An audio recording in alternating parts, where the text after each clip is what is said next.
Assalamualaikum warahmatullahi wabarakatuh. Terima kasih buat teman-teman Himatansi yang sudah memberikan waktunya untuk saya mengisi asistensi UTS Ekonometrika. Perkenalkan, nama saya Alfi Rahmania Putri, angkatan 2018 semester 6. Di sini saya akan menjelaskan terkait hasil jawaban saya sendiri tentang UTS Ekonometrika tahun 2020. Untuk teman-teman semua, dibuka dulu untuk jawaban PDF-nya sama soal PDF-nya. Itu bisa dibuka di bursa soal Himatansi. Oke, untuk langsung aja untuk nomor 1, berikan contoh untuk beberapa variabel stokastik berikut ini. Untuk A, keacakan intrinsik dari perilaku manusia dilihat dari sisi peneliti dan responden penelitian. Untuk yang B adalah prinsip parsimoni.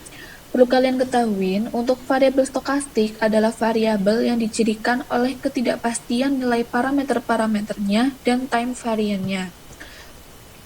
Jadi, untuk kejadian stokastik ini adalah kebolehjadian yang hanya dapat ditentukan distribusi frekuensinya. Jadi, kejadian stokastik ini tidak dapat ditentukan fungsinya dengan pasti, namun hanya berupa kisaran fungsi yang nilainya belum dapat ditetapkan. Di sini saya memberikan contoh, yaitu jumlah pengunjung warung makan akan meningkat pada saat jam makan siang dan istirahat, lalu akan berakhir dan berangsur menurun jika waktu telah usai. Hal ini berlangsung setiap hari, namun tidak dapat dipastikan fungsi apa yang mendekatinya. Jadi di sini ada perilaku manusia yang dapat dilihat dari sisi peneliti atau responden, yaitu adalah adanya kunjungan untuk warung makan, untuk makan tentunya. Lalu untuk yang B, prinsip parsimoni. Prinsip parsimoni sendiri merupakan suatu prinsip yang menyatakan bahwa semakin sederhana sebuah model statistik dengan jumlah variabel dependen atau yang dipengaruhi cukup informatif untuk menjelaskan model, semakin baik pula model statistik tersebut. Di sini saya memberikan contoh, yaitu peramalan produksi padi yang selalu menggunakan regresi linear berganda dengan variabel dependen hasil produksi dan variabel independen adalah luas tanam. Jadi peramalan tersebut lebih efektif karena selain mudah dalam interpretasi hasil, sehingga mudah pula melihat hubungan yang logis antara luas tanam dan hasil produksi. Jadi itu untuk nomor 1. Kalian bisa dibuka lagi catatan dari dosen dan bisa membuat contoh lain selain yang saya berikan ini. Oke, lanjut untuk nomor 2. Kelompokkanlah rumus regresi di bawah ini berdasarkan linear dalam parameter dan linear dalam variabel. Nah, untuk poin A sampai D ini merupakan adalah rumus regresi atau model persamaan model ekonometrikanya. Oke, langsung aja untuk A, Y sama dengan alfa plus beta 1 kuadrat X1 plus E atau error. Untuk linear dalam parameternya yaitu alfa, linear dalam variabelnya yaitu Y dan X1. Nah, untuk beta 1 kuadrat ini termasuk ke dalam non-linear karena di situ terdapat kuadratnya, dan E ini termasuk adalah error. Yang B, Y sama dengan A plus beta 1 X1 plus beta 2 X2 kuadrat plus error. Linear dalam parameternya adalah alfa, beta 1 dan beta 2. Linear dalam variabelnya yaitu Y dan X1. Lalu yang C, Y sama dengan alfa plus beta 1 X1 plus error. Di sini linear dalam parameternya yaitu alfa dan beta 1, dan linear dalam variabelnya yaitu Y dan X1. Lalu yang D, Y sama dengan alfa kubik plus beta 1 X1 plus beta 2 X2 plus error. Linear dalam parameternya yaitu beta 1 dan beta 2. Kenapa nggak dimasukin A-nya? Karena di situ terdapat kubik, jadi masuk ke dalam non-linear. Lalu untuk linear dalam variabelnya yaitu Y, X1 dan X2. Oke, lanjut untuk soal nomor 3. Seorang mahasiswa sedang melakukan penelitian yang berjudul Kepatuhan Wajib Pajak dipengaruhi oleh kesadaran wajib pajak, sanksi pajak, dan kualitas pelayanan Fiskus. Berdasarkan judul di atas, jawablah pertanyaan di bawah ini. A. Apakah lebih baik menggunakan populasi atau sampel dalam pengambilan data penelitian? Berikan alasan. Nah, untuk poin A ini aku berikan langsung ke kalian semua. Berikan pendapat kalian sendiri, lebih baik menggunakan populasi atau sampel atau mungkin keduanya. Tuh, mungkin kalian bisa memberikan pendapat sendiri yang lebih baik yang seperti apa. Dibuka lagi catatannya, populasi adalah apa, sampel adalah apa. Untuk yang B, manakah yang termasuk variabel bebas dan variabel terikat?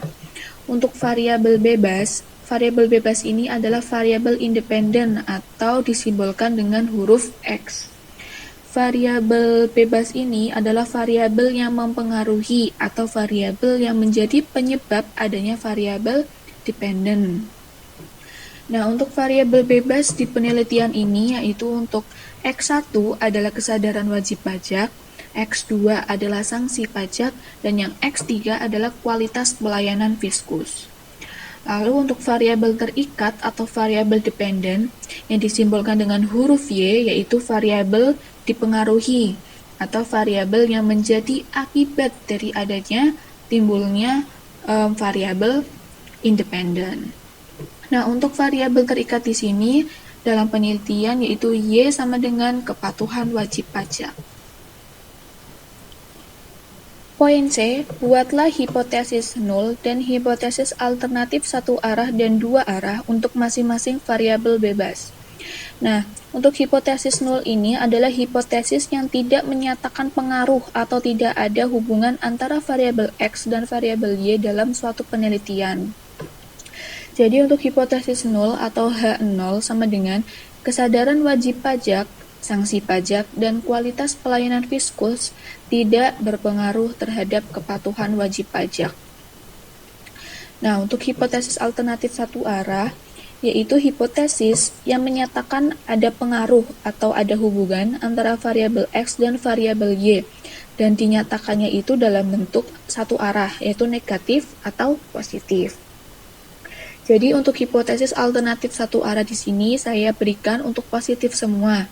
Jadi untuk hipotesis yang pertama adalah kesadaran wajib pajak berpengaruh terhadap kepatuhan wajib pajak. Untuk hipotesis yang kedua, sanksi pajak berpengaruh positif terhadap kepatuhan wajib pajak. Yang hipotesis ketiga, kualitas pelayanan Fiskus berpengaruh positif terhadap kepatuhan wajib pajak. Jadi untuk hipotesis alternatif ini harus dijabarkan setiap variabel independennya. Tidak boleh seperti tadi variabel nol kan dijadikan satu variabel independennya. Nah, untuk hipotesis alternatif ini harus dijabarkan variabel independennya. Tidak boleh dijadikan satu. Nah, untuk hipotesis alternatif dua arah adalah hipotesis yang menyatakan ada pengaruh atau ada hubungan antara variabel X dan variabel Y. Untuk di sini adalah hipotesisnya adalah netral, tidak menyebutkan arah, jadi tidak perlu menyebutkan itu positif atau negatif. Jadi untuk hipotesis alternatif dua arah pada penelitian ini, untuk hipotesis satunya adalah kesadaran wajib pajak berpengaruh terhadap kepatuhan wajib pajak. Hipotesis kedua, sanksi pajak berpengaruh terhadap kepatuhan wajib pajak. Untuk hipotesis ketiga, kualitas pelayanan Fiskus berpengaruh terhadap kepatuhan wajib pajak. Selanjutnya poin D, buatlah rumus regresinya. Di sini kita buat rumus regresi dari variabel-variabel tadi, dari penelitian tadi. Jadi bisa kita buat Y sama dengan alfa plus beta 1 X1 plus beta 2 X2 plus beta 3 X3 plus error.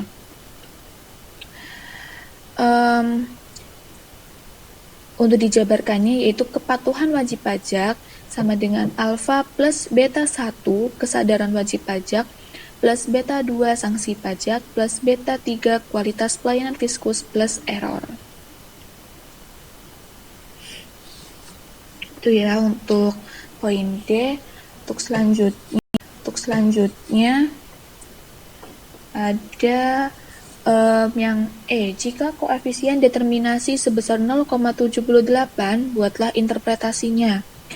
Koefisien determinasi sebesar 0,78 itu bisa disimbolkan dengan R besar kuadrat atau R kapital kuadrat. Jadi R kapital kuadrat sama dengan 0,78 atau 78%.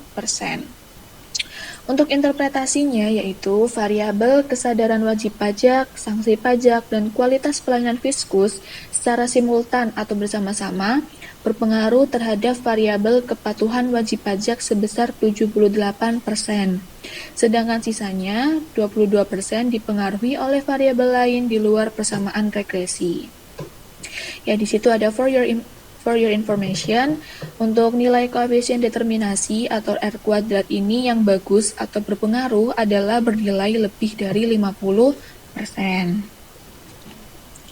Jadi, kalau koefisien determinasi ini kurang dari 50%, berarti variabel independennya tidak berpengaruh terhadap variabel dependennya. Seperti itu. Oke, lanjut untuk soal nomor 4. Buatlah judul penelitian dalam 3 variabel independen dan 1 variabel dependen. Variabel yang digunakan harus berhubungan dengan bidang akuntansi. Hal-hal yang perlu disajikan adalah sebagai berikut. Yang pertama adalah jenis dan sumber data yang digunakan. Oke, untuk di sini saya memberikan contoh untuk variabel bebas atau independennya. Untuk X1 adalah ukuran perusahaan, untuk X2-nya adalah leverage, dan yang X3-nya adalah profitabilitas. Untuk variabel terikat atau dependennya, untuk Y-nya adalah manajemen laba. Jadi kalau mau disambungin, judulnya itu adalah pengaruh dari ukuran perusahaan, leverage, dan profitabilitas terhadap manajemen laba. Seperti itu kalau mau dibuat judulnya. Nah, untuk pertanyaan pertama yaitu jenis dan sumber data yang digunakan. Nah, di sini untuk jenisnya yaitu penelitian tersebut menggunakan data kuantitatifnya dan sumber datanya yaitu berupa data sekunder. Karena data yang akan diambil berkaitan dengan data angka atau bilangan yang diperoleh dari laporan keuangan. Nah, jadi di sini kan jenis ada 2, jenis kuantitatif dan kualitatif. Nah, untuk sumber datanya bisa dari primer atau sekunder. Nah, untuk jenis data kualitatif itu berkaitan lebih ke lebih bukan ke angka, tapi lebih ke huruf lah, seperti itu. Nah, untuk data kuantitatif ini nanti lebih ke angka atau grafik, bisa tabel, seperti itu. Nah, untuk sumber data primer sendiri itu lebih ke seperti wawancara atau kuesioner yang berkaitan langsung dengan narasumbernya. Sedangkan sekunder ini bisa didapat dari bisa laporan keuangan, atau mungkin buku, atau jurnal, atau ya lain sebagainya yang tidak langsung dari narasumbernya, tapi bisa dicari di berbagai platform resmi seperti itu. Jadi kenapa di sini saya menggunakan data kuantitatif? Karena di sini kita akan mencarinya itu data yang berkaitan dengan angka atau bilangan. Dan kenapa kita menggunakan data sekunder? Karena di sini data angka tersebut kita akan ambil dari laporan keuangan setiap perusahaan. Ya, lanjut untuk B, hipotesis nol dan hipotesis alternatif satu arah untuk masing-masing variabel independen. Ya, seperti yang udah aku jelasin tadi ya di soal nomor 3, hipotesis nol berarti H0 sama dengan ukuran perusahaan, leverage, dan profitabilitas tidak berpengaruh terhadap manajemen laba. Untuk hipotesis alternatif satu arah, di sini saya buat positif semua. Sebenarnya tidak berpengaruh mau positif atau negatif. Jadi untuk H1-nya, hipotesis satunya yaitu ukuran perusahaan berpengaruh positif terhadap manajemen laba. Hipotesis 2, leverage berpengaruh positif terhadap manajemen laba. Hipotesis 3, profitabilitas berpengaruh positif terhadap manajemen laba. Ya, perlu diingat lagi aja sih, untuk hipotesis alternatif ini, untuk variabel independennya jangan lupa untuk dijabarkan, jangan dijadikan satu. Lalu yang C, tingkat signifikansi yang dipilih, berikan alasan. Di sini tingkat signifikansi yang dipilih adalah 0,000. Karena jika nilai signifikansinya kurang dari 0,05 atau 0,01 atau 0,1 dapat disimpulkan bahwa hipotesis tersebut diterima. Jadi bebas kalian mau milih apa aja dengan memberikan alasan yang tepat. Lalu yang D, buatlah persamaan regresinya. Untuk persamaan regresinya yaitu Y sama dengan alfa plus beta 1x1 plus beta 2x2 dan plus beta 3x3 plus error. Lalu bisa dijabarkan manajemen laba sama dengan alfa plus beta 1 ukuran perusahaan plus beta 2 leverage dan plus beta 3 profitabilitas plus error. Itu karena variabel independennya ada 3, maka X-nya ada 3, betanya juga ada 3. Yang diharapkan, interpretasikan dan berikan alasan. Sini koefisien determinasi yang saya pilih yaitu sebesar 0,75 atau 75%. Sehingga interpretasinya variabel ukuran perusahaan, leverage, dan profitabilitas secara simultan atau bersama-sama berpengaruh terhadap variabel manajemen laba sebesar 75%, sedangkan sisanya 25% dipengaruhi oleh variabel lain di luar persamaan regresi. Alasannya yaitu nilai koefisien determinasi yang bagus atau berpengaruh dalam sebuah penelitian yaitu adalah bernilai lebih dari 50%. Jadi untuk kalian semua bebas mau milih angkanya berapa, yang penting alasannya itu tepat. Nah itu ya teman-teman terkait penjelasan jawaban ekonometrika tahun 2020. Mungkin bagi yang masih belum paham terkait penjelasannya udah saya jelaskan tadi, itu bisa langsung tanyain aja ke nomor WA yang udah tertera di jawaban PDF itu, atau mungkin langsung ditanya jawab di kolom Google Classroom ini ya. Mungkin cukup sekian pertemuan asistensi kali ini. Saya pribadi mohon maaf yang besar-besarnya apabila dalam penyampaian penyampaian penjelasan tadi ada tutur kata yang kurang berkenan, atau mungkin penjelasan yang terlalu cepat, atau mungkin penjelasan yang kurang dipahami karena terlalu belibet atau seperti apa. Saya mohon maaf yang besar-besarnya. Mungkin cukup sekian, kurang lebihnya mohon maaf. Tetap semangat terus buat kuliahnya. Wassalamualaikum warahmatullahi wabarakatuh.